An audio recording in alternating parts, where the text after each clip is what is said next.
ओम ओम असतो मा सद्गमय तमसो मा ज्योतिर्गमय मृत्योर्मामृतंगमय। ओम शांति शांति शांति।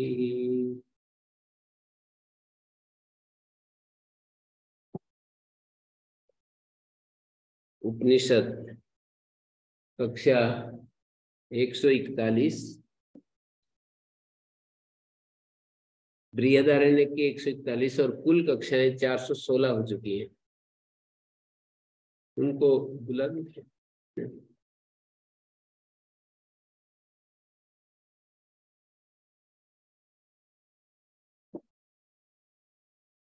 तो यहाँ पर चौथे अध्याय के चौथे ब्राह्मण का एक बहुत ही महत्वपूर्ण श्लोक है। तदेव श्लोको भवति तदेव सक्ता सह कर्मण इति लिंगम मनो यत्र निषक्तमस्ये प्राप्यांतम कर्मणस्तस्य यत्किंचेह करोत्ययं तस्मात् लोकात् पुनरैत्यस्मै लोकाय कर्मणे इति नु कामयमाना अथ कामयमानो यो अकामो निष्काम आप्तकाम आत्मकामो न तस्य प्राणा उत्क्रामन्ति ब्रह्मैव सन् ब्रह्म अप्येति। तदेव श्लोको भवति क्या?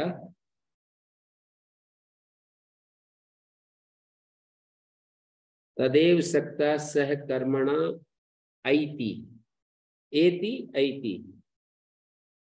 मन जिसमें अत्यंत आसक्त होता है उसी के फल को ये अभिलाष सहित होकर साभिलाष होकर कर्म के सहित प्राप्त करता है। एति एति कर्मणा तदेव एति तदेव गच्छति। एति पदच्छेद निकालेंगे। एति और ऐति दो शब्द होते हैं ना, संधि तो एक ही होगी, लेकिन यहाँ एति पदच्छेद है। भाष्यकार ने एति और गच्छति नहीं तो आगच्छति अर्थ करते। आचार्य जी नमस्ते, पेज नंबर कौन सा? 1047।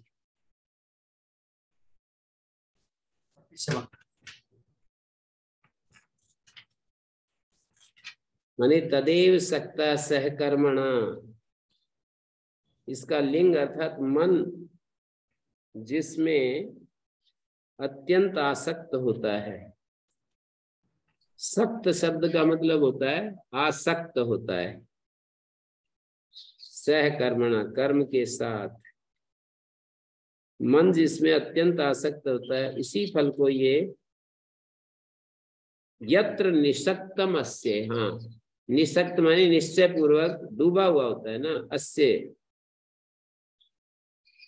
उस जिसमें अत्यंत आसक्त होता है मन जिसमें मनो यत्र निषक्तम अस्य, इसका लिंग है तदेव लिंगम।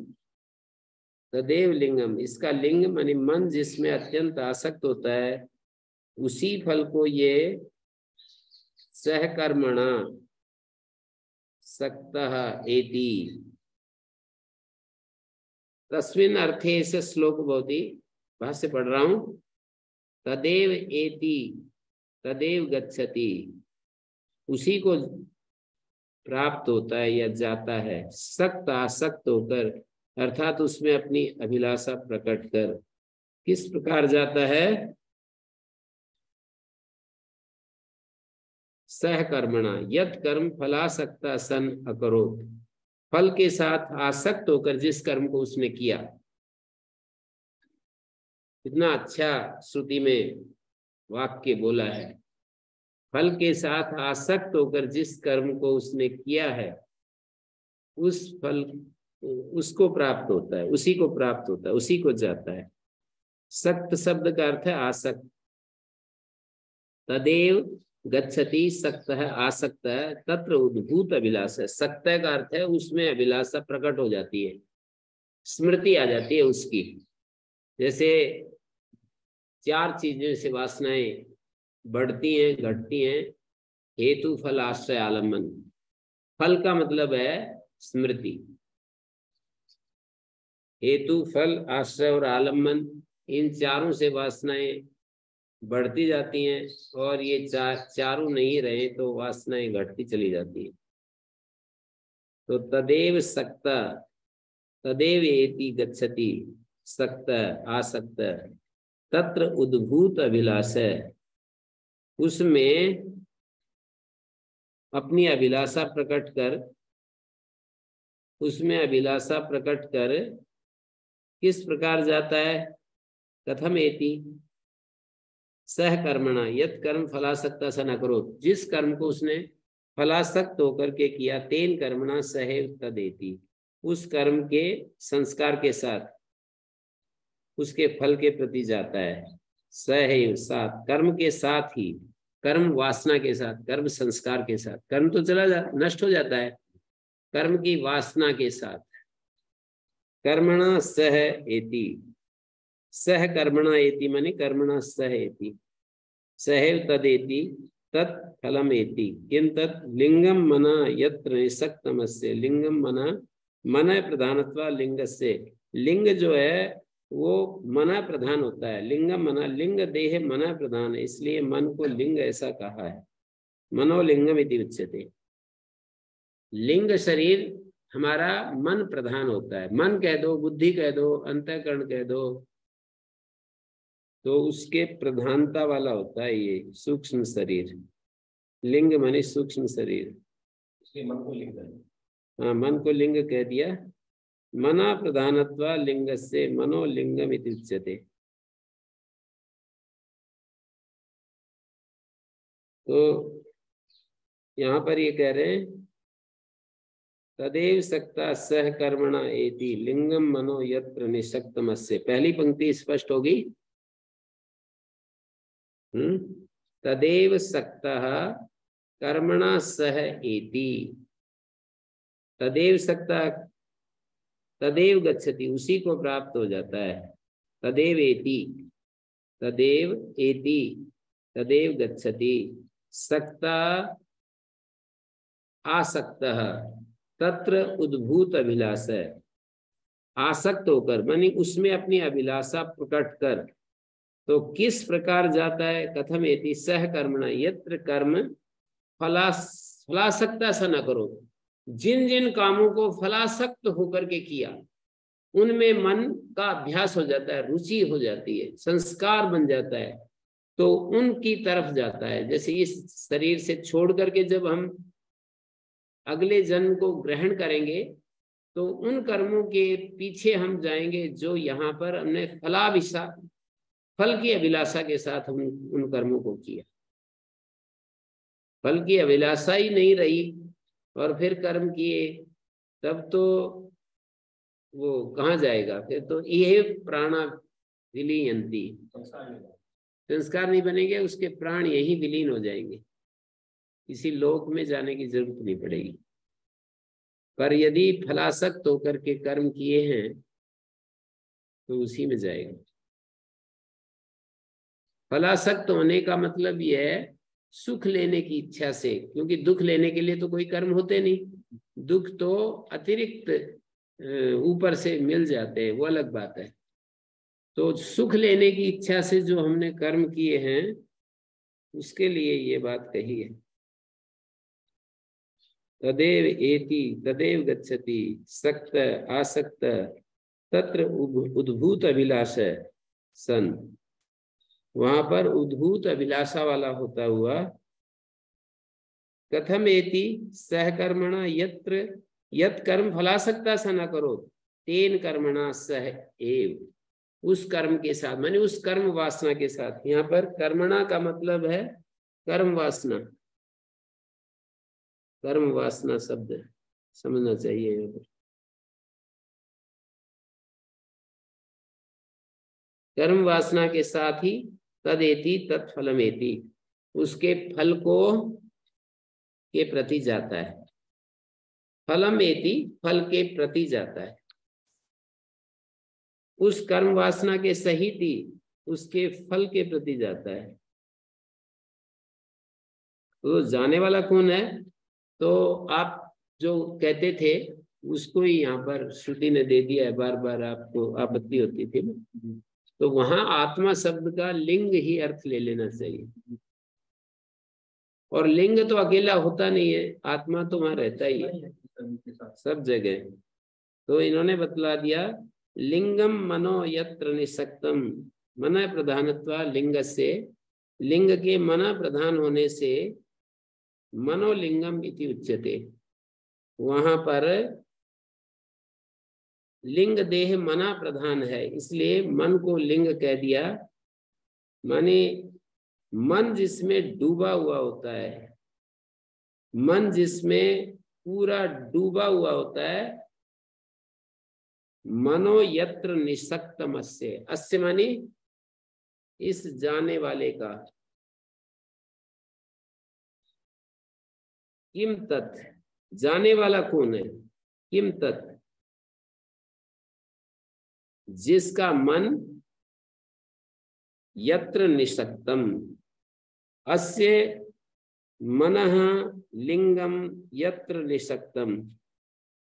फिर एक बार देखिए,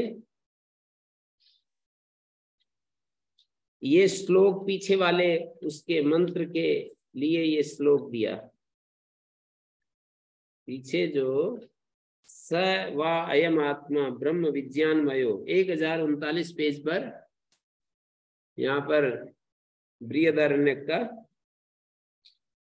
तो स वा अयम आत्मा ब्रह्म विज्ञानमयो मनोमय प्राणमय चक्षुर्मय श्रोत्रमय पृथ्वीमय आपोमय वायुमय आकाशमय इत्यादि इत्यादि, काममय अकाममय क्रोधमय अक्रोधमय, दो दो विरोधी चीजें गिना रखी, धर्ममय अधर्ममय सर्वमय तद यद एतद इदममयो अधोमय, ये भी अपोजिट है, इदममय अधोमय, जो दूरस्थ है उसके लिए अधोमय, नजदीक के लिए इदममय। यथाकारी यथाचारी तथा भवति, साधुकारी साधुर्भवति, पापकारी पापो भवति, पुण्या पुण्येन कर्मणा भवति पापा पापेन, अथो खलु आहु काममय एवं पुरुषा, स यथा काम भवति तत् क्रतुर्भवति, यत् क्रतुर्भवति तत् कर्म करोते कुरुते। जिस कामना वाला होता है उसी संकल्प वाला होता है, जिस संकल्प वाला होता है वो कर्म करता है, जिस कर्म को करता है तद अभिसंपद्यते, वही हो जाता है। अब ये कहने के बाद 1046 पृष्ठ पर बोले,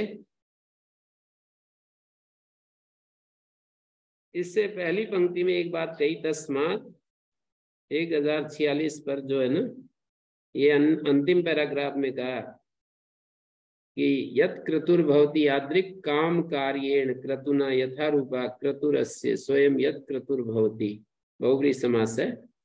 यादृक् काम कार्येण, कामना के कार्य रूप जिस प्रकार के क्रतु से, कामना से कार्य रूप जिस प्रकार के क्रतु से,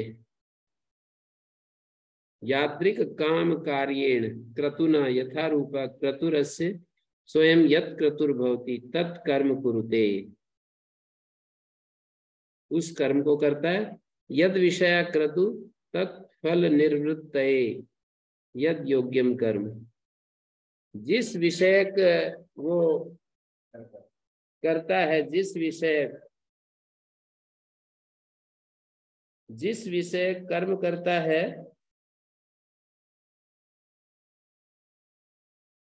यत् क्रतुर्भवति यादृक् काम कार्येण क्रतुना यथा रूपा क्रतुरस्य स्वयं यत् क्रतुर्भवति तत् कर्म कुरुते। यद विषय क्रतु, यद विषयः क्रतुर्भवति तत् फल निवृत्तये यद योग्यम कर्म, जिस विषय क्रतु होता है उस फल की निवृत्ति के लिए जो योग्य कर्म होता है, तत्कुरुते निर्वर्तयति, उसको निष्पादित करता है। यद कर्म कुरुते तद अभिसंपद्यते, जिस कर्म को करता है वही हो जाता है। तदीयम फलम अभिसंपद्यते, उसका फल वही अभिसंपन्न होता है, माने जैसा कर्म करता है उसी का फल प्राप्त करता है, जैसा कर्म करेगा वैसा ही फल मिलेगा। तस्मात् सर्वमयत्वस्य संसारित्वे च काम एव हेतु, सर्वमय होने में और संसारित होने में दोनों में कामना ही हेतु है। सर्वमय होने की यदि संकल्प करता है सर्वमय हो जाता है, संसारी होने का संकल्प करता है तो संसारी हो जाता है। सर्वमय होने का मतलब संसारी नहीं होना चाहता है, परिच्छिन्न भाव में रहना चाहता है, अपने एक सीमा बना करके रहना चाहता है, तो उसको संसारी कहते हैं। तदेव श्लोको भवति तदेव सक्ता सह कर्मण एति। सबके साथ अपना आत्मभाव, जैसे कि एक गृहस्थ अपना आत्मभाव अपने बच्चे, परिवार, अपने रिश्तेदार, अपने मित्रगण, बंधु बांधव के साथ होता है ना, वैसा दूसरों के साथ होता नहीं है, स्वाभाविक है वो थोड़ा। तो ऐसे ही सर्वमय जिस सन्यासी ने या जिस साधक ने अपने आप को सब जगह सर्वरूप कर लिया, वन अर्थ वन वो क्या है, G20 वाला नारा है ना, वसुधैव कुटुंबकम, वन अर्थ वन फैमिली, ये सर्वमय का मतलब। अब वो तो राष्ट्राध्यक्ष भी इस बात को महत्व तो दे रहे हैं, one earth one family. Bharat को करने का मौका मिला इस बार, वन फ्यूचर है, वन फ्यूचर G20 का मौका मिला, तो भारत ने वसुधैव कुटुंबकम, वन अर्थ वन फैमिली को नारा दिया है। तो बीजेपी और इनका तो ये रहता ही है, तो बीजेपी का तो इस तरह हमारे वाले गायत्री मंत्र बोलते हैं कि तरह ये बीजेपी और तो तदेव सक्ता सह कर्मणा एति, मानी इसका मन जिसमें अत्यंत आसक्त होता है, लिंगम मनो यत्र निसक्तमस्य अस्य मनः, लिंगम, इसका जो लिंग मन है, लिंग के रूप में जो मन है ना, यत्र निसक्तम, जहां पूरा का पूरा डूबा हुआ होता है। जैसे हम पढ़ाई में डूबे हुए हैं तो मरने के बाद पढ़ाई करेंगे और क्या करेंगे, हम राजनीति में डूबे हुए हैं तो मरने के बाद राजनीति में ही जाएंगे और क्या करेंगे। हम जो है कोई मौन साध ना की किसी ने, तो पढ़ाई के बाद भी फिर मौन साध ना, मतलब दूसरे जन्म में फिर मौन साधना में ही जाएगा और क्या करेगा, वो बोलने में रुचि नहीं रहेगी उसकी। यहीं पर शुरुआत यदि हो गई और संस्कार कुछ बढ़ गए तो फिर वही करेगा। मनुष्य योनि में आएगा तो ही करेगा ना, जो सकता है उसमें जाए कि पर शुरुआत यदि हो गई है, शुरुआत हो गई है, नरक में तो तब जाता है जब अत्यंत साधु पुरुषों को सताया हो, साधु पुरुषों को सताया हो, अकुर्वन विहितम, मतलब जो विधान था शास्त्र का उसको तो नहीं किया, और जो अविधान था, विधान जो प्रतिषेध था उसको करता रहा, और इंद्रियों में आसक्त रहा। ये तीन काम करेगा तो आदमी नरक में जाएगा।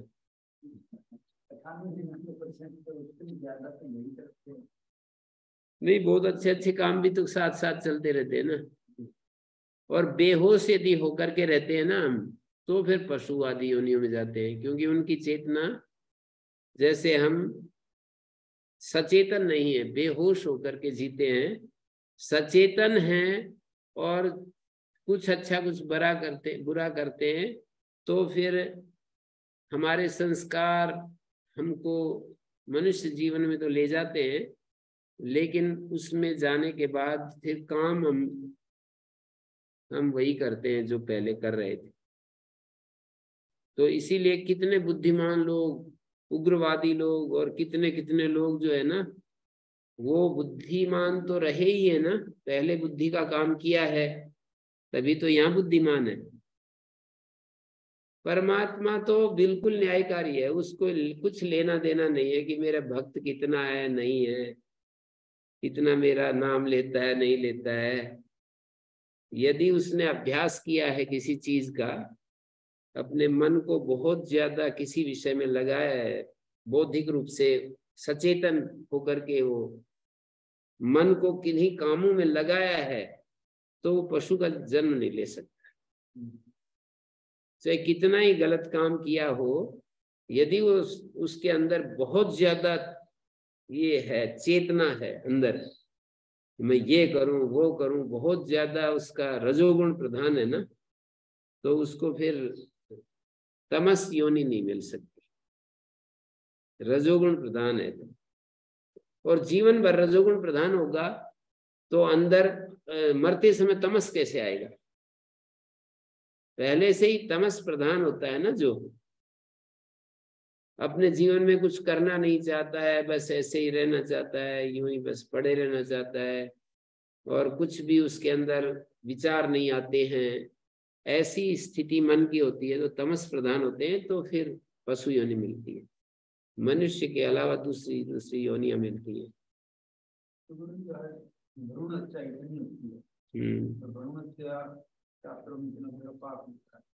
हाँ, तो वो पाप तो उसका फल मिलता है, मनुष्य जीवन में आएगा और नरक में भी जाएगा। मनुष्य में भी तो बहुत सारे कष्ट होते हैं, नरक जैसी स्थिति होती है, और नरक में भी जाएगा, ठीक बात है। जो बहुत ज्यादा गलत काम करेगा तो फिर नरक में भी जाएगा, उसको नरक भी मिलेगा, नरक योनि मिलेगी, तो उसमें बहुत ज्यादा उसको कष्ट भोगना पड़ेगा। मतलब ये तो गणित है, जितना अधिक हम सुख देंगे हमारे को सुख मिल जाएगा। महर्षि दयानंद के मानने वाले भी स्वर्ग नरक को तो मानते ही हैं, पर इस धरती पर मानते हैं, बस इतनी बात है। और ये कहते हैं कि जितना अधिक सुख देंगे सुख मिल जाएगा, जितना अधिक दुख देंगे दुख मिल जाएगा। दूसरी जगह कहीं पर स्वर्ग नरक ना भी माने, पर ये तो मानते ही है कि जितना सुख बांटेंगे सुख मिलेगा, जितना दुख बांटेंगे दुख मिलेगा। तो तदेव सक्तः सह कर्मणा इति, कर्म के संस्कार के साथ, कर्म का जो संस्कार है, कर्म की जो वासना है, जो उसने फलासक्त होकर कर्म किया, उस कर्म वासना के साथ ही उस फल के प्रति जाता है। तत्फलम इति, सह कर्मणा, कर्म की वासना के साथ। सह कर्मणा का अर्थ है कर्म की वासना के साथ। कौन से कर्म की?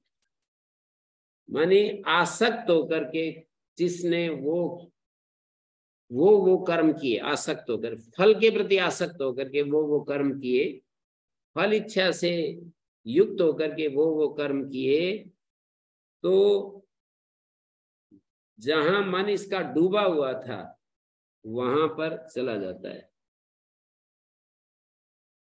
तो ये पहले अनुच्छेद का यहाँ पर अर्थ दिया इन्होंने। तदेव गच्छति, आसक्त हुआ तत्र उद्भूत अभिलाषा, उसमें माने आसक्त होकर, माने उसमें अपनी अभिलाषा प्रकट कर, अपनी इच्छा प्रकट कर किस प्रकार जाता है? कर्म के सहित, जिस कर्म को उसने फलासक्त होकर किया था उस कर्म के सहित ही उसके फल के प्रति जाता है। फिर आगे कहा, अथवा लिंग्यते अवगम्यते अवगच्छति येन तल्लिंगम तन मनो यत्र यस्मिन् निशक्तम निश्चयेन सक्तम उद्भूत अभिलाषम अस्य संसारिणा, इस संसारी का तद अभिलाषो ही तत्कर्म कृतवान। ये दूसरा अर्थ कर रहे हैं, जिसके द्वारा लिंगन अवगम होता है, माने जिससे साक्षी जानता है उसे लिंग कहते हैं। तो इस संसारी का वह मन जिसमें निश्चय पूर्वक सक्त माने उद्भूत अभिलाष वाला होता है, निसक्तम उद्भूत अभिलाष वाला होता है, यानी अपनी अभिलाषा प्रकट करता है, उस अभिलाषा से युक्त होकर उसने वह कर्म किया था। इससे उस चित्त की आसक्ति के कारण उस कर्म से उस फल की प्राप्ति हो जाती, कर्मणा तत्फल प्राप्ति। तस्मात् तन मनो अभिसंग वशादेव अस्य, कर्म के अभिसंग के कारण कर्मणा तत्फलमेति तेन एतत् सिद्धम भवति कामो मूलम संसारस्य। ये महत्वपूर्ण वचन है कि संसार का जो मूल है वो कामना है। अतः उच्छिन्न कामस्य विद्यमानानि अपि कर्माणि ब्रह्मविदो वंध्य अप्रसवानी भवंती, ये बात तो यहाँ पर योग शास्त्र में भी बताई गई है। आचार्य ने श्रुति का हवाला देते हुए भी इसका प्रमाणित कर दिया। योग सूत्र में कहा ना, क्लेश मूला कर्माशय दृष्टा दृष्ट जन वेदनया, यदि जैसे चावल के ऊपर छिलका उतर जाए तो वो जो चावल है वो अंकुरित नहीं होता है, ऐसे ही हमारा क्लेश जो है वो समाप्त हो जाए तो संचित कर्म भी निरस्त हो जाते हैं, वो फल नहीं देंगे। यही यहाँ पर कहा है कि अतः उच्छिन्न काम से, जिसकी कामना नष्ट हो गई, विद्यमानापि कर्माणि, विद्यमान कर्म भी ब्रह्म विदो वंध्य अप्रसवानी भवंती, विद्यमान कर्म भी वंध्या की संतति हो जाते हैं। वंध्या प्रसवानी, अच्छा वंध्या प्रसवानी, वंध्या की संतति जैसे हो जाते हैं वो। वंध्या की संतति की कल्पना नहीं की जा सकती है। जैसा कि मुंडक श्रुति में कहा है, पर्याप्त काम से कृतात्मनश्च, आप्त काम और शुद्ध चित्त कृतात्मा जो होता है, पुरुष की सारी कामनाएं यही लीन हो जाती हैं। सर्वे प्रविलीयन्ति कामा ब्रह्म विदो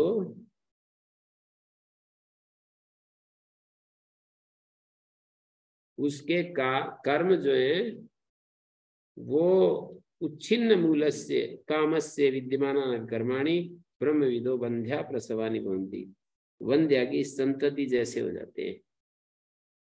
किंच प्राप्यंतम कर्मणा प्राप्य भुक्त्वा अंतम अवसानम यावत् कर्मणा फल परिसमाप्तिम कृत्वा, प्राप्य अंतम कर्मणा तस् यत् किंच ही करोत्ययम्, यहाँ पर जो कुछ करता है, माने कर्मणा भुक्त्वा अंतम अवसानम यावत् कर्मणा फल परिसमाप्तिम कृत्वा, कर्म के अंत को प्राप्त कर, मानी जहां तक कर्म का अंत यानी अवसान हो वहां तक उसे पाकर भोग कर, वहां तक उसे पाकर अवसान हो वहां तक उसे पाकर भोग कर, यानी कर्म फल की परिसमाप्ति करके किस कर्म का अंत पाकर कर्मणो अंतम प्राप्ति उच्यते।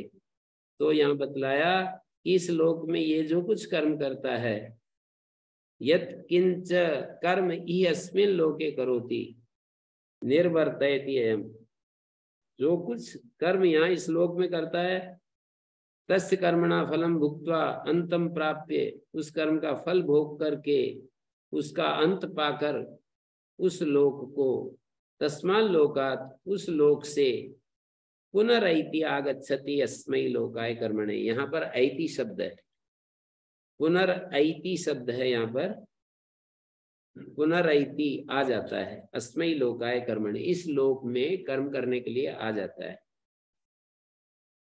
तो प्राप्य अंतम कर्मणा, कर्म का जो अंत है उसको प्राप्त करके, तस्य यत् किंचै करोत्ययम्, यहाँ तस्य शब्द का मतलब प्राप्य अंतम कर्मणा प्राप्य भुक्त्वा अंतम अवसानम यावत् कर्मणा फल परिसमाप्तिम कृत्वा कस्य कर्मणो अंतम प्राप्य तस्य यत् किंच कर्म यस्मिन् लोके करोति, माने इस लोक में ये जो कुछ कर्म करता है उसका, तस्य कस्य कर्मणा अंतम प्राप्त, किस कर्म के अंत को प्राप्त करके, कह रहे तस्य यत् किंच करोत्ययम्, यहाँ पर तस्य यत् किंच कर्म यस्मिन् लोके करोति निर्वर्तयति, इस लोक में वह जो कुछ कर्म करता है उसका, मानी उस कर्म का फल भोग कर, तस्य मानी उसका, किसका, उस कर्म का फल भोग कर, उसका अंत पाकर उस लोक से, उसका अंत पाकर उस लोक से कर्म करने के लिए पुनः इस लोक में आ जाता है। पुनरैति आगच्छति अस्मै लोकाय कर्मणे, अयम ही लोका कर्म प्रधानातेन आह कर्मणे, पुनः कर्म करना है। ये लोक कर्म प्रधान होता है तो इसलिए कर्मणे शब्द बोले, कर्म करने के लिए फिर इस लोक में आ जाता है। पुनः कर्म कृत्वा फलासंग वशात पुनरमम लोकम याति, ऐसा लगता है कि ऐसा कहना चाहते हैं कि इसका ये कर्म ये लोग को कर्म करने के लिए और दूसरे मृत्यु के बाद जहाँ जाते हैं वहाँ उसका प्रकोप करते हैं और उसको वापस आ जाते हैं। हाँ वो तो स्वर्ग और नरक होता ही है, पर इस जीवन में भी तो आते हैं, जरूरी नहीं कि मतलब जैसे इन्होंने कहा ना कि कर्म का अंत पा कर यानी कि पूरा का पूरा फल भोग कर, ऐसा सब लिखा है। माने दोनों ही स्थितियां होती हैं।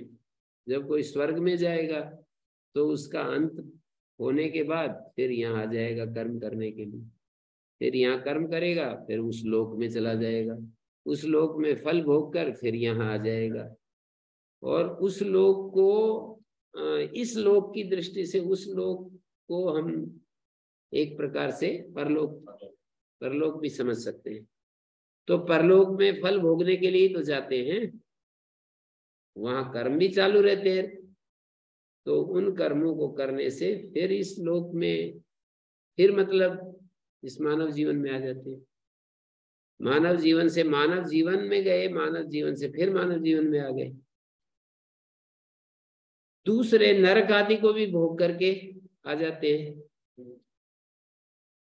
फिर पढ़ता हूं, प्राप्य अंतम कर्मणा प्राप्य भुक्त्वा अंतम अवसानम यावत कर्मणा फल परिसमाप्तिम कृत्वा।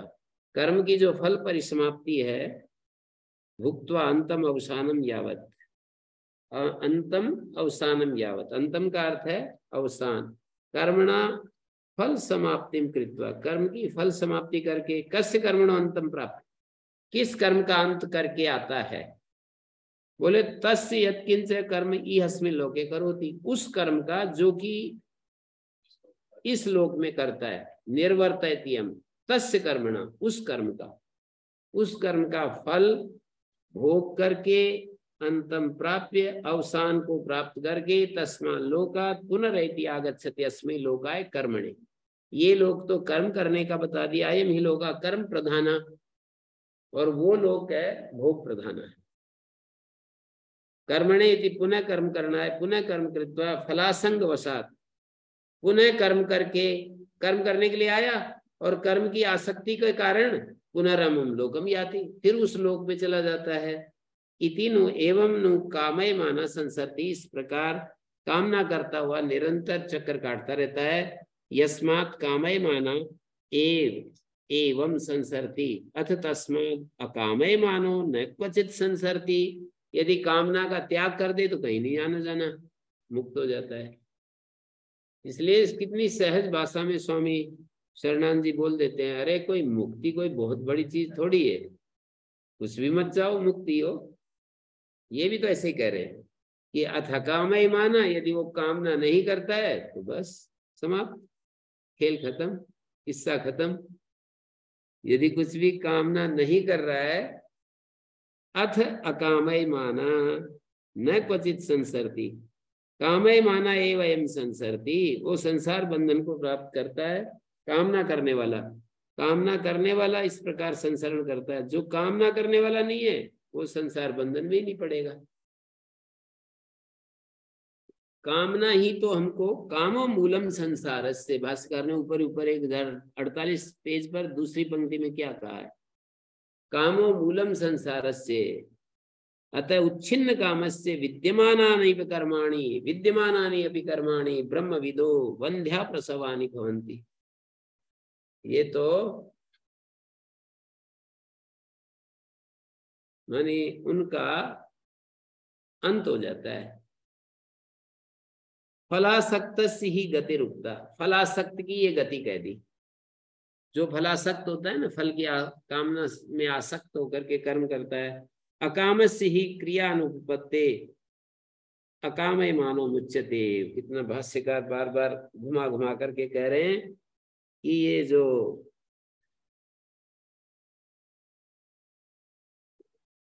फलासक्त से गतिरुक्ता अकामस्य ही क्रिया अनुपत्ते, माने जो निष्काम है उसकी क्रिया संभव नहीं होगी। अकामस्य ही क्रिया अनुपत्ते अकामय मानो मुच्यते। वो जैसे कहते हैं ना, अकामस्य क्रिया काजे दृश्यते नेह करचित यद्यद्धि कुरुते किंचित तत्तत् कामस्य चेष्टितम्। मनु महाराज का एक श्लोक है। अकामस्य क्रियानुपत्ते अकामय मानो मुच्यते कथम पुनरकामय मानो भवति। कहते जरा यही बता दो कि अकामय मान कब होता है। यो अकामो भवति असौ अकामय माना, जो कामना मुक्त हो जाता है वही अकामय मान है। कथम अकामय माना, कथम अकामता इति उच्यते यो निष्कामो यस्मान् निर्गता कामा स्वयं निष्कामा, जिससे कामनाएं निकल गई। कथम कामा निर्गच्छन्ति, या आप्त कामो भवति। कामना कैसे निकलती हैं, बोले जो आप्त काम होता है, सारी कामनाएं जिसकी पूरी हो जाती है, जिसने सब कामनाओं को प्राप्त कर लिया होता है, वो आप्त काम, उसकी कामनाएं नहीं रहती। कथम आप्यन्ते कामा, कामनाएं सारी प्राप्त कैसे होती हैं, तो कहते हैं आत्म कामत्वेन, जब आत्मा ही एक कामना के स्थान पर हो जाता है तो संसारी कामनाएं सब छूट जाती हैं। कितना साइंटिफिक वर्णन कर रहे हैं। कथम आप्यन्ते कामा आत्म कामत्वेन यस्य आत्मा एव नान्यः कामयितव्यो वस्तुअंतर्भूता पदार्थो भवति, जिसका आत्मा ही केवल कामयितव्य विषय होता है, कोई और दूसरी चीज वस्तुअंतर्भूत पदार्थ नहीं होती। आत्मा एव अनंतरो अबाह्य कृष्ण प्रज्ञान घना, कोई अन्य वस्तु रूप पदार्थ नहीं होता है। कल्पना का विषय आत्मा ही होता है। आत्मा ही अंतर बाह्य रहित पूर्ण प्रज्ञान घन, आत्मा एव अनंतर है। अनंतर का मतलब अंतर बाह्य रहित, अनंतर बाह्य कृष्ण पूर्ण प्रज्ञान घना और एक रस है।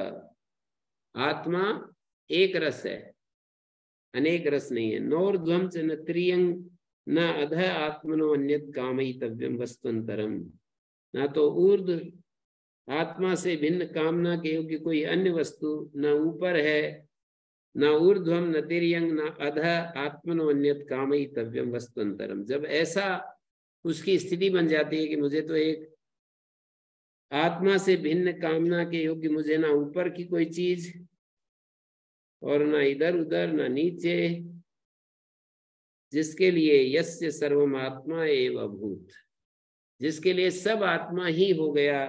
तत्केन कम पश्येत शृणुयात मनवीत विजानीयात वा, तो किसके द्वारा किसको पश्येत माने देखेगा, सुनेगा, मनन करेगा, ज्ञानवान जानेगा, एवं विजानन कम कामयेत, इस प्रकार जानता हुआ किसको किसकी कामना करेगा। सब कुछ आत्मा ही हो गया तो केन कम पश्येत, किस साधन से किसको देखे। सब कुछ आत्मा ही हो गया तो साधन, देखने का जो साधन है वो भी आत्मा, और जिसको देख रहे हैं वो भी आत्मा, और देखने वाला भी आत्मा। तो ऐसी परिस्थिति में किसको देखेगा? देखने वाला भी आत्मा, देखने का साधन भी आत्मा, और जिसको देख रहे हैं वो भी आत्मा, और देखने की क्रिया भी आत्मा।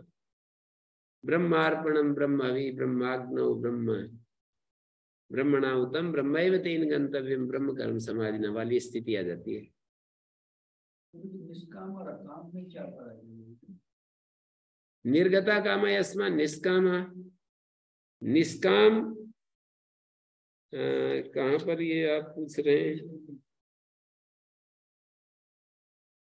निष्काम कथम निष्कामो भवति, या आप्त काम काम। अच्छा हाँ, ये बताया ना, ये 1049 पेज पर फलासक्त ही गति रुकता, फलासक्त की गति बता दी।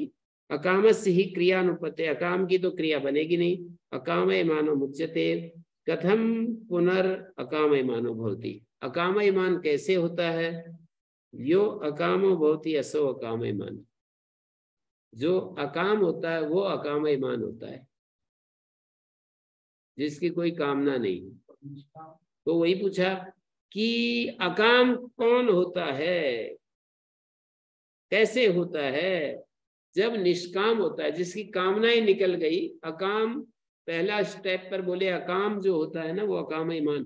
तो अकाम कैसे होगा? बोले निष्काम होगा तो अकाम हो गया। निष्काम कैसा होगा? जो आप्त काम होगा वो निष्काम हो गया। आप्त काम कैसे होगा? बोले जो आत्म काम, केवल आत्मा ही कामना का बिंदु बच गया। तो 4 स्टेप पर बात कह दी। जो अकाम होता है उसको संसार नहीं मिलता, अकाम होता है संसार नहीं मिलता। अकाम कैसे होता है? निष्काम होता है। निर्गता कामा यस्मात्, जिससे सारी कामनाएं निकल गई।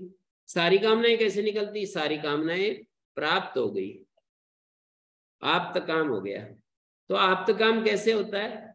एकमात्र आत्मा ही जिसका कामयितव्य विषय बच गया, वो आत्म काम होता है। काम भी आपने जिसकी कामना नहीं, और निष्काम जिसकी सारी कामना नहीं। 4 शब्द है ना, एक अकाम, उसके अगला स्टेप है निष्काम, निष्काम का अगला स्टेप है आप्त काम, आप्त काम का अगला स्टेप है आत्म काम। सिर्फ निष्काम नहीं पता है, निष्काम कैसे बनता है?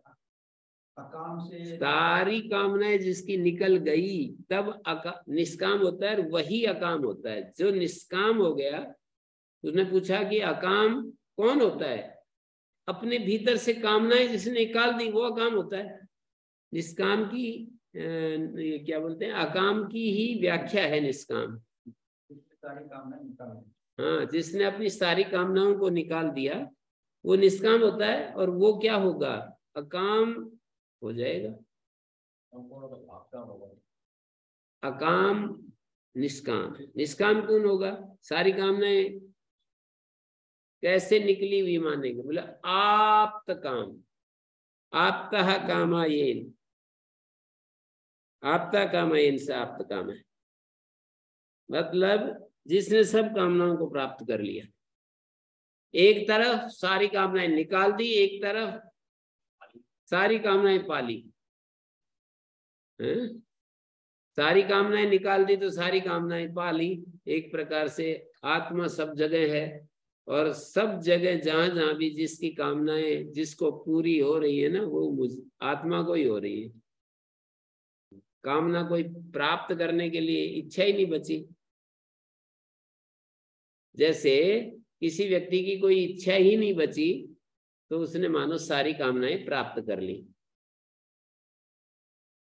दुनिया में आत्मा तो ऐसे व्यापक रूप में एक ही मानते हैं ना, अंतःकरण का ही तो भेद मान रहे हैं। तो जहां जहां मोदी जी भी जो कर रहे हैं, वो भी मैं ही बैठा हुआ आत्मा के स्थान में देखूंगा तो वहां पर भी मैं ही हूं। मैं का मतलब आत्म रूप में मैं हूं। और किसी उद्योगपति में भी और किसी सामान्य से सामान्य में भी, दुनिया के जितने भी लोग हैं सब में आत्मत्वेन तो मैं ही हूं। तो अब उसकी कौन सी कामना बचेगी? सब जगह जब मैं ही हूं और सबको अपने अपने लेवल पर कामनाएं पूरी हो रही है, तो अब मेरे को, और यूं कहें कि लोगों को तो दुख भी हो रहा है, तो आत्मा तो दुख से स्पृष्ट होता नहीं है। ठीक है, आत्मा सब जगह है और उन लोगों को दुख मिल रहा है, तो आत्मा तो दुख जो होता है क्षेत्र धर्म, दुख जो है वो क्षेत्र धर्म है, आत्मा का धर्म नहीं है। शरीर इंद्रियां और मन करता है। शरीर मन इंद्रिय। ओम आचार्य जी, ये मतलब एक तो कल का प्रश्न शेष है जी, वो तो ये है कि भाई छूट गया ये, और आप इस समय आत्मा का कह रहे हैं, तो जो ये सूक्ष्म जीव है जो बिल्कुल एकदम से, एक दिन आपकी व्याख्या मतलब आचार्य मुख से ही हमने सुना था कि सुई की नोक पर अरबों खरबों जो है ना वो आ जाते हैं। दूसरी तरफ ना हम कह रहे हैं कि भाई हमें जन्म मिल जाएगा, तो उनको अवसर कब मिलेगा इस प्रकार से? किनको अवसर? जो एक सुई की नोक के ऊपर, सुई के नोक के ऊपर सेल की बात कही थी कि आत्मा की बात कह दी? ये जीव तो की बात, बैक्टीरिया की बात है। बैक्टीरिया जो आजकल चलते हैं ना, वायरस वगैरह, जो कोरोना के बैक्टीरिया, तो वो कहते हैं कि सुई के नोक पे ही बहुत ज्यादा हो जाते हैं, स्वामी असंख्य। जी जीव की बात थी, उसमें जीव का प्रकरण चला हुआ था कि ये प्रकरण था कि भाई एक बार जाने के बाद में ऐसे स्वामी दयानंद जी का ये लॉजिक था कि भाई ये सब समाप्त हो जाएगा। तो उस समय ये प्रश्न उत्तर था कि भाई एक सुई की नोक के ऊपर अरबों खरबों आत्माएं हो सकती हैं, मतलब तो वो अनंत है कैसे? कुल मिलाकर, हाँ, अनंत तो है, अनंत। तो इसलिए हाँ, थोड़ा तो ये इस प्रकार की बातें जो हनुमान नहीं, में आ अनंत जाती हैं। आत्माएं हैं तो फिर क्या दिक्कत हुई? अनंत आत्माएं मान ली हमने। तो अनंत का मतलब होता है जिसका कभी अंत ही ना आए। एक एक एक करके सब जाते चले जाएं और फिर भी जिसका अंत ना है वही तो अनंत है। अंत आ गया तो कैसा अनंत। तो ये परमात्मा ही ले लिया इसमें भी। ठीक है जी आचार्य जी। तो अब ये जो इसका जो है ना वर्णन जो है बहुत ही सुंदर है। ये न तस्य प्राणा उत्क्रामंती, उसके प्राण जो है उत्क्रमण नहीं करते। यह प्राणा ब्रह्मैव सन ब्रह्म अप्येति। आत्मा एवं अनंतरो अबाह्य कृष्ण प्रज्ञान घना एक रसा न ऊर्ध्वम न तिर्यंग न अधः आत्मनो अन्यत् कामयितव्यम वस्तुअंतरम। आत्मा के भिन्न कामयितव्य वस्तु नहीं है। यस्य सर्वम आत्मा एव केन कम पश्येत् शृणुयात् मनवीत विजानीयात् एवं विजानन् कम कामयेत् ज्ञायमानो हि अन्यत्वेन पदार्थः कामयितव्यो भवति। कितना अच्छा लिखते हैं। मैं तो ये संस्कृत पढ़ करके धन्य हो गया अपने जीवन में। इतना अच्छा लगता है। पदार्थ से क्या सुख मिलेगा जो इन शब्दों से सुख मिलता है। और फिर एक शब्द हमें अर्थ बताते हैं और भी उस अर्थ में ही स्थित हो गए तो फिर दुख का नाम निशानी नहीं बचता। फिर तो शब्द ही सुनकर जब हमें उस शब्द का अर्थ प्रकाशित होता है तो कितना सुख मिलता है। शब्द से जो प्रकाशित होने वाला अर्थ वो तो क्षण भर के लिए होता है, तो उसमें ही इतना आनंद आ जाता है। तो शब्द से अतीत, यानी शब्द जिसका संकेत कर रहा है उस सुख में कोई स्थित हो गया,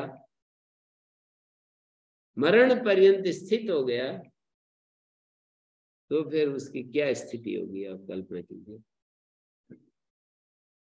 माने शब्दों से सुनकर के, शब्दों को सुनकर के एक एक हमें प्रकाश मिल रहा है, वही बहुत सुख दे देता है। एक क्षण का सुख है ये। यद्यपि जो भी हम शब्द उच्चारण करते हैं तो एक क्षण के लिए आनंद से भर जाते हैं। अब जो हमने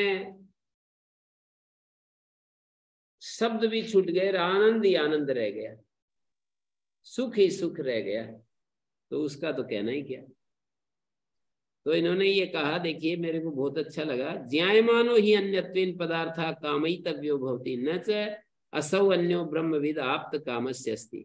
ज्ञायमान जो होता है ना, जिसको हम जानते हैं अन्य रूप में, वो विषय हमारी कामना का विषय होता है। न च असौ अन्यो ब्रह्मविद आप्त कामस्य अस्ति।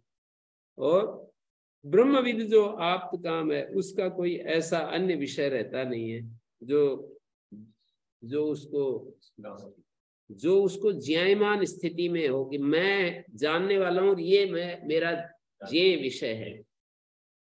सब ब्रह्म ही हो गया तो ज्ञायमान क्या होगा फिर। न असव अन्यो ब्रह्म विदाप्त कामस्य अस्ति। शब्द ही शब्द रहेंगे, अर्थ भी प्रकाशित नहीं होगा। एक एक परंपरा में हम चल रहे होते हैं, उस परंपरा में वहां के शब्द अर्थ खोलेंगे, पर इस परंपरा में जो चल रहे हैं उस परंपरा वालों को ये अर्थ कुछ अच्छा सा वो देंगे सहारा।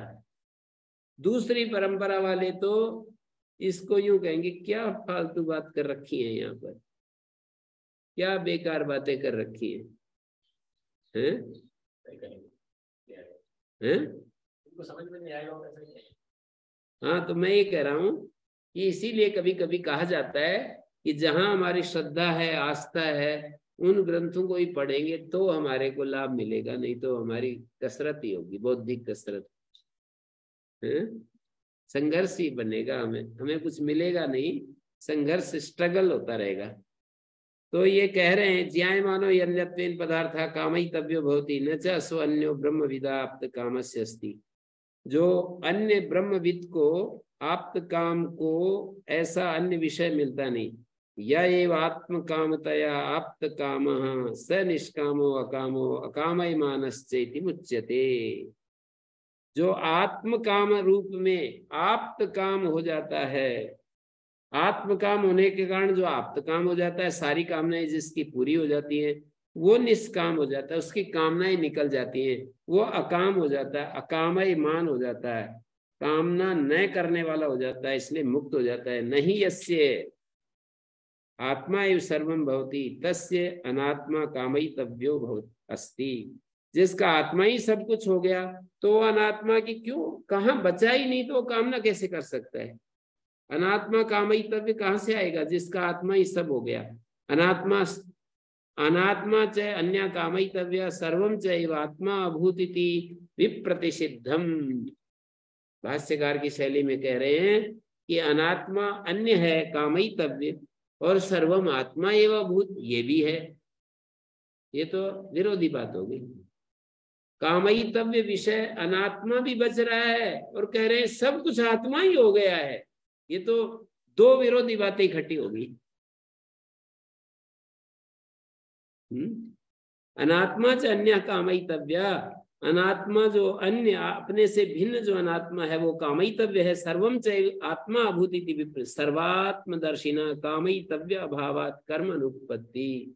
जो सर्वात्मदर्शी है उसको कामयितव्य के अभाव, कामना के योग्य वस्तु का अभाव हो जाने के कारण कर्म संभव ही नहीं, कर्म अनुपत्ति, कर्म उसके संभव ही नहीं है। कर्म अनुपत्ति, कर्म संभव ही नहीं। सर्वात्मदर्शिना कामयितव्य अभावात कर्म अनुपत्ति।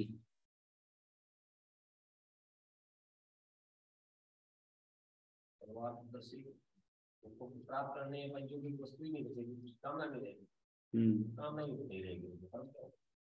सर्वात्मदर्शी जो होता है उसको भेद समाप्त हो गया। सब कुछ को आत्मा के रूप में देखने वाला भेद खत्म हो गया। देखने वाला, देखने का साधन, दिखने वाली एक ही चीज हो गई। ये भाषा ही हमारे को संकेत ग्रह नहीं कर पाएगी तो कैसे ये आनंद देंगे? ये शब्द संकेत ग्रह नहीं हो पाता है। सर्वात्मा अभूत कैसे हो सकता है? ऐसे प्रश्न उठता रहेगा। आपको समाधान हो गया? सर्वात्मदर्शी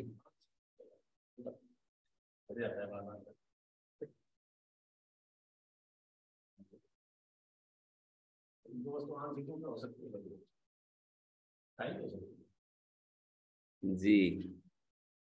ये तो प्रत्यवाय परिहारार्थम कर्म कल्पयन्ति। जो लोग प्रत्यवाय परिहार के लिए कर्म की कल्पना करते हैं, ब्रह्म विदोपि, प्रत्यवाय की निवृत्ति के लिए ब्रह्मवेत्ता के भी कर्म की कल्पना करते हैं ना जो लोग, क्योंकि भाई ब्रह्मवेत्ता तो हो गया पर बहुत सारे वो कुएं खोदे हुए हैं ना पहले, अभी तो हुआ है ब्रह्मवेत्त, पहले तो बहुत सारे खूंटे रोपे हुए हैं ना तरह तरह के, उनके उसको निराश करने के लिए कर्म करना चाहिए, ऐसे कल्पना करते हैं। तेषाम न आत्मा एव सर्वम भवति, ऐसे लोग ही कर सकेंगे वो कि जिनका सब कुछ आत्मा नहीं हुआ है। प्रत्यवायस्य जिहासितव्यस्य आत्मनो अन्यस्य अभिप्रेतत्वात्, उनके मत में जो प्रत्यवाय है आत्मा से भिन्न कोई अन्य त्यागने योग्य पदार्थ बचा हुआ है, क्योंकि भाई ये जो पाप मुझे दिखाई दे रहे हैं ना, उसको पाप पुण्य कुछ बचा ही नहीं है ना आत्मा के सिवाय। ये भाषा जो है ना, ये भाषा संकेत ग्रह में भी नहीं आ पा रही है। क्या कह रहे हैं इस वाक्य के द्वारा ये भी नहीं। कितने लोगों को एक एक परंपरा से जो गुजर रहे होते हैं ना, तो दूसरी परंपरा वाला इन शब्दों का कोई अर्थ नहीं निकलेगा, कोई भी अर्थ नहीं निकलेगा। ये कह क्या रहे हैं? इसीलिए माहौल बनाते हैं, इसीलिए माहौल बनाते हैं कि क्या कह रहे हैं, पाप भी आत्मा ही हो गया, आत्मस्वरूप भी हो गया। तो इसीलिए मैं तो बहुत ज्यादा मेरे को वो आता है कि ये तो मतलब अमृत भी ऐसे बखेर देंगे, यूं लेकर के यूं बखेर देंगे। अमृत का जग भरा हुआ होगा ना, तो अमृत को ऐसे खिंडेर उसमें मिट्टी में बहा देंगे, नाली में फेंक देंगे। अमृत के रूप में समझ में आएगा तभी तो सवाल करते हैं। हाँ वही मैं कह रहा हूँ। ये तो प्रत्यवाय परिहारार्थम कर्म कल्पयन्ति ब्रह्मविदोपि तेषाम न आत्मा एव सर्वम भवति, उनका आत्मा ही सब कुछ होता है ऐसा नहीं होगा। प्रत्यवायस्य जिहासितव्यस्य आत्मनो अन्यस्य अभिप्रेतत्वात्, क्योंकि प्रत्यवाय तो आत्मा से भिन्न कोई अन्य त्यागने योग्य पदार्थ ही माना जाता है ना। प्रत्यवाय जो त्यागने योग्य है आत्मा से भिन्न ही तो होगा त्यागने योग्य। सर्वम आत्मा ये बहुत अभूत, ये कहाँ होगा उसका त्यागने योग्य जब बच रहा है तभी तो ये होगा कि भाई मेरे को कर्म करने हैं, मुझे छोड़ने हैं, जो पहले गड़बड़ की है उसको छोड़ना है। अभी तो मेरे को आत्मा मिल गई, सर्वात्मा नहीं हुआ। येन च अस्नायाद्यतीतो नित्यम प्रत्यवाय संबद्धो विदित आत्मा ब्रह्मवेत्ता को तम वयम ब्रह्मविदम ब्रूमा, हम उसको ब्रह्मविद कहते हैं जो जिसने आत्मा को क्षुधा आदि से अतीत और प्रत्यवाय से असंबद्ध जाना है। प्रत्यवाय से भी असंबद्ध जिसको जाना है ना, पाप प्रत्यवाय असंबद्ध, पाप से असंबद्ध जिसने आत्मा को जाना। नित्यम एवं अस्नायाद्यतीतम आत्मानं पश्यति, जो सर्वदा क्षुधा आदि से अतीत आत्मा को देखता है, ऐसा नित्यम एवं अस्नायाद्यतीतम, अस्नाया पिपास आदि से रहित है, जरा मरण से रहित है, षड-ऊर्मी से रहित है। षड-ऊर्मी, षड-ऊर्मी आपको बताया होगा ना, षड-ऊर्मी भूख प्यास जरा मरण, भूख प्यास जरा मरण हर्ष शोक। शरीर के हो गए, हर्ष शोक मन के हो गए, जरा मरण प्राण के हो गए। नहीं, भूख प्यास प्राण के हो गए, जरा मरण शरीर के हुए। भूख प्यास प्राण के हैं, जरा मरण शरीर के हैं, हर्ष शोक मन के हैं। षड उर्मी, 6 उर्मियों से जो रहित है, ऐसा कह रहे हैं। नित्यमेव स्नायाद्यतीतम आत्मानं पश्यति यस्माच्च जिहासितव्यम अन्यम उपादेयम वायो न पश्यति। जिहासितव्य अन्य उपादेय को जो नहीं देखता, तस्य कर्म न शक्यते एव संबंधुम, उसका कर्म संबंधुम न शक्यते, उसका कर्म जो है संबंधित नहीं हो सकता है। तस्य कर्म न शक्यते एव संबंधुम यस्तु अब्रह्मविद तस्य भवत्येव प्रत्यवाय परिहारार्थम कर्म न विरोधा। किधर जो अब्रह्मविद है ना, उसको प्रत्यवाय परिहार के लिए कर्म करने चाहिए। बहुत अच्छी बात है ये। जो अब्रह्मविद है, कह रहे हैं कि उसको तो प्रत्यवाय परिहार के लिए कर्म करने ही चाहिए, नहीं तो नहीं होगा, उसका कोई भी उपाय नहीं है, उसको करना ही चाहिए। यस्माच्च जिहासितव्यम अन्यम उपादेयम वायुर्न पश्यति, जो आत्मा से भिन्न किसी हेय और उपादेय वस्तु को नहीं देखता, उससे कर्म का संबंध होना संभव ही नहीं है। जिहासितव्यम या उपादेयम वायुर्न पश्यति, हेय और उपादेय को जो नहीं देखता, तस्य कर्म न शक्यते संबंधुम, वो कर्म उससे संबंध नहीं रख सकते। यस्तु अब्रह्मविद तस्य भवत्येव प्रत्यवाय परिहारार्थम कर्म, जो अब्रह्मविद है उसको प्रत्यवाय परिहार के लिए कर्म जरूर होगा। अतः कामाभावात् अकामे मानो न जायते मुच्यते, कामना का अभाव होने के कारण कामना न करने वाला पुरुष जन्म ही नहीं लेता, मुक्त हो जाता है। कामाभावात्, इसलिए कामना के अभाव होने से अकामय मानो न जायते मुच्यते, कामना ही मुख्य बंधन है, ये समझ में आ रहा है। तस्सेवं अकामय मानस्य कर्माभावे गमन कारणाभावात् प्राणावागादय नोत्क्रामन्ति न ऊर्ध्वं क्रामन्ति देहात्। इस प्रकार जो अकामय मान स्थिति में आ जाता है, कर्म के अभाव में, गमन कारण के अभाव में, प्राण जो वाग आदि है इंद्रियां, वो उत्क्रमण नहीं करती, देह से बाहर नहीं जाती। सच विद्वान आप्त कामा आत्म काम तया इहेव ब्रह्मभूता, वो विद्वान आप काम हुआ आत्म काम रूप में यही ब्रह्म बन जाता है, जीवन मुक्त हो जाता है। सर्वात्मनो ही ब्रह्मणो दृष्टांतत्वेन प्रदर्शितम एतद् रूपम। माने वो ये निश्चय ही क्या हुआ, यही ब्रह्मभूत हो जाता है। वह ये निश्चय ही इसका आप्त काम, आत्म काम और अकाम रूप है। तद्वा ही अस्य तद आप्त कामम आत्म कामम अकामम रूपम। तद्वा अस्य एतद् आप्त कामम आत्म कामम अकामम रूपम सर्वात्मनि ब्रह्मणो दृष्टांतेन। माने जो आत्म कामता के कारण आप्त काम हुआ है वो विद्वान यही ब्रह्मभूत हो जाता है। अथा कामय माना इत्यादि वाक्य से यह उसी के दाष्टान्तिक रूप में अर्थ का उपसंहार कर रहे हैं। तस्य है दाष्टान्तिक भूतो अयम अर्थोपसंगृह्यते अथ अकामय माना इत्यादि। तो जो मंत्र में अथ कामय माना ऐसा जो कहा, अथ कामय माना यो अकामो निष्काम आप्त काम आत्म कामो न तस्य प्राणा उत्क्रामन्ति ब्रह्मैव सन ब्रह्मप्येति।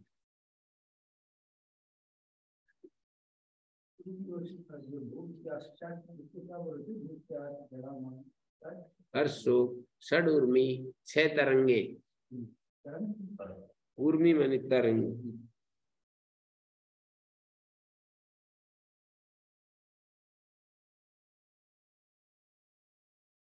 स कथम एवं भूतमुच्यते यो हि सुसुप्तावस्थमिव निर्विशेषम अद्वैतम अलुप्त चिद रूपम ज्योति स्वभाव आत्मानं पश्यति।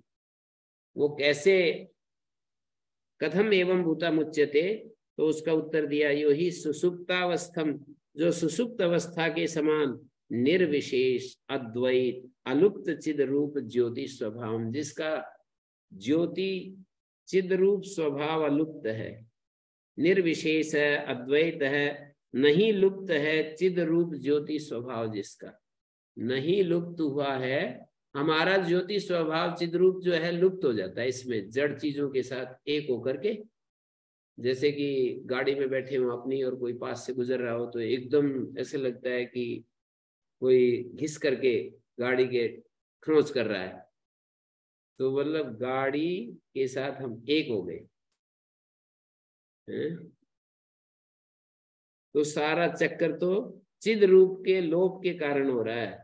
अलुप्त चिद रूप ज्योति स्वभाव आत्मानं पश्यति तस्यैव अकामय मानस्य कर्मा भावे, जो कामना मुक्त है उसके कर्म न होने से गमन कारणाभावत प्राणा वागादि नोत्क्रामन्ति, वागादि प्राण उत्क्रमण नहीं करते, किंतु विद्वान स यैव ब्रह्म यद्यपि देहवान इव लक्ष्यते, यहीं पर ब्रह्म हो जाता है, देहवान की तरह लक्षित होता है। स ब्रह्मैव सन ब्रह्म अप्येति यस्मान् नहि तस्य अब्रह्मत्व परिच्छेद हेतवः कामा सन्ति, क्योंकि उसके अब्रह्मत्व के परिच्छेद हेतु कामनाएं नहीं है। तस्मात् हेव ब्रह्मैव सन ब्रह्म अप्येति न शरीर पात उत्तर कालम, शरीर पात के उत्तर काल में नहीं, यहीं पर उसको वो हो जाता है, ब्रह्म भाव को प्राप्त हो जाता है। नहीं विदुषो मृतस्य भावांतरापत्ति जीवतो अन्यो भावो देहांतर प्रति संधाय अभाव मात्रेण तु ब्रह्मप्येति उच्यते। भावांतर पत्तो ही मोक्ष सर्वोपनिषद विवक्षितो अर्थ आत्मैकत्वाख्या से बाधितो भवेत्। कहते नहीं विदुषो मृतस्य भावांतरापत्ति, मरे हुए विद्वान को भावांतर की प्राप्ति नहीं होती, अर्थात उसका जीवित अवस्था से भिन्न भाव नहीं होता, देहांतर का संयोग न होने से ही वह ब्रह्म को प्राप्त होता है, ऐसा कहा जाता है। मतलब मोक्ष की भावांतरत्व प्रतिषेध कर रहे हैं। ऐसा नहीं है कि विद्वान मर के किसी दूसरी अवस्था को प्राप्त हो जाता है। भावांतरापत्ति जीवतः अन्यो भाव, जीते हुए का कोई अलग भाव हो जाता है मरते ही। देहांतर प्रतिसंधान अभाव मात्रेण एवं ब्रह्म अप्येति, देहांतर के प्रतिसंधान का अभाव मात्र से कह रहे हैं कि वो ब्रह्म को प्राप्त हो जाता है। ब्रह्म को प्राप्त होने का मतलब ये नहीं है कि किसी और स्थिति को प्राप्त हो जाता है। जीते जीते जैसे ही शरीर छूटा तो कोई और एक स्थिति को प्राप्त कर लेता है, ऐसा नहीं कह रहे। इतना अच्छा प्रसंग चला है ना। प्राप्ति नहीं है, हाँ से छूट रहा है, प्राप्ति नहीं है कुछ, जो हमारा स्वरूप हमें मिल गया ना, पहले ही पहले से मिला हाँ, मिलना, मरने से पहले मिल गया ना, वो बना रहता है बस, और कुछ मिल जाता है ऐसा नहीं कह रहे। मरना तो इससे ऐसा ही लग रहा है कि जैसे कोई आदमी को स्टेशन पे जाना हो, उनके स्टेशन नहीं जाए तो गाड़ी उसके कोई भी आ जाता है, उसको कहीं जाना ही। जीव तो अन्यो भाव देहांतर प्रतिसंधान अभावात, जीवित अवस्था से भिन्न भाव, माने विद्वान को भावांतर की प्राप्ति नहीं होती, माने उसका जीवित अवस्था से भिन्न भाव नहीं होता, देहांतर का संयोग न होने से ही वो ब्रह्म को प्राप्त होता है, बस ये कहा गया है। देहांतर प्रतिसंधान अभाव मात्रेणेव, देहांतर का जो प्रतिसंधान है, संयोग है, उसके अभाव मात्र से ही ब्रह्म अप्येति उच्यते, भावांतर आपत्तो ही मोक्षस्य सर्वोपनिषद विवक्षितो अर्थ आत्मैकत्वाख्या से बाधितो भवेत्।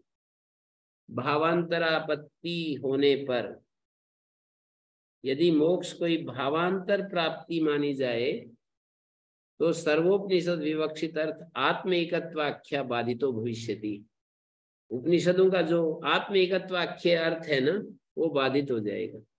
यदि सर्वोपनिषद का विवक्षित अर्थ मोक्ष जो है ना भावांतरपत्ति होने पर बाधित हो जाएगा। कर्म हेतु कस्य मोक्षा प्राप्नोति, और मोक्ष कर्म का हेतु वाला बन जाएगा। जैसे कि कई विद्वान, शायद महर्षि दयानंद ने भी एक वाक्य ऐसा लिखा हुआ है कि शांत कर्मों का अनंत फल कैसे हो सकता, सीमित कर्मों का अनंत फल कैसे हो सकता। तो ये मूल दृष्टि में अंतर है कि मोक्ष जो है वो मतलब कुछ जो अनावश्यक हिस्सा था उसको हटा दिया और हम अपने स्वरूप में रह गए, या कुछ और मिलता है। तो ऐसे ही कह रहे हैं कि कर्म हेतु कस्य मोक्षा प्राप्त होती न ज्ञान निमित्त। और मिलेगा तो शांत हो गई। हाँ, कुछ और मिलेगा तो अंत, उसका अंत होगा ही। मिला है। तो ऐसे कह रहे हैं कर्म हेतु कस्य मोक्षा प्राप्त होती न ज्ञान निमित्ता सच अनिष्टा, और ये अनिष्ट है। अनित्यत्वम च मोक्षस्य प्राप्त होती नहीं क्रिया निर्वृत्तो अर्थो नित्यो दृष्टा, क्रिया से निष्पन्न अर्थ कभी भी नित्य नहीं हो सकता। ये सारे तर्क स्वामी जी ने दिए ही है। नित्यस्य मोक्षो अभ्युपगम्यते एस नित्यो महिमा, मोक्ष को हमेशा शास्त्रकार जो है नित्य बताते हैं। तो न च स्वाभाविकात् स्वभावाद अन्यत नित्यम कल्पयितुम शक्यम, स्वाभाविक व अकृत्रिम स्वरूप से भिन्न कोई अन्य पदार्थ नित्य ऐसी कल्पना नहीं की जा सकती। स्वाभाविकात् स्वभावात अन्य नित्यम कल्पयितुम शक्यम, स्वाभाविक जो अकृत्रिम स्वरूप से भिन्न कोई अन्य पदार्थ नित्य ऐसी कल्पना नहीं की जा सकती। स्वाभाविकश्चेत् अग्नि उष्णवत् आत्मना स्वभाव स न शक्यते पुरुष व्यापारानुभावी इति वक्तुम्। स्वाभाविकश्चेत् अग्नि उष्णवत्, जैसे स्वाभाविक अग्नि के उष्णत्व के समान मोक्ष आत्मा का स्वाभाविक स्वरूप है। स न शक्यते पुरुष व्यापारानुभावी, उसके विषय में ये नहीं कहा जा सकता कि वह पुरुष के व्यापार द्वारा पीछे से होने वाली चीज है, पीछे से घटित होने वाली चीज है। मोक्ष मरने के बाद घटित होती है। अग्नि व्यापारानुभावी स्वाभाविक स्थिति विप्रसिद्धम, अग्नि के व्यापार के पीछे होने वाली है और स्वाभाविक भी है, ऐसा नहीं कहते बनता है। ये सब शास्त्रार्थ आगे लंबा शास्त्रार्थ चलाया है। तो ओम शांति शांति शांति।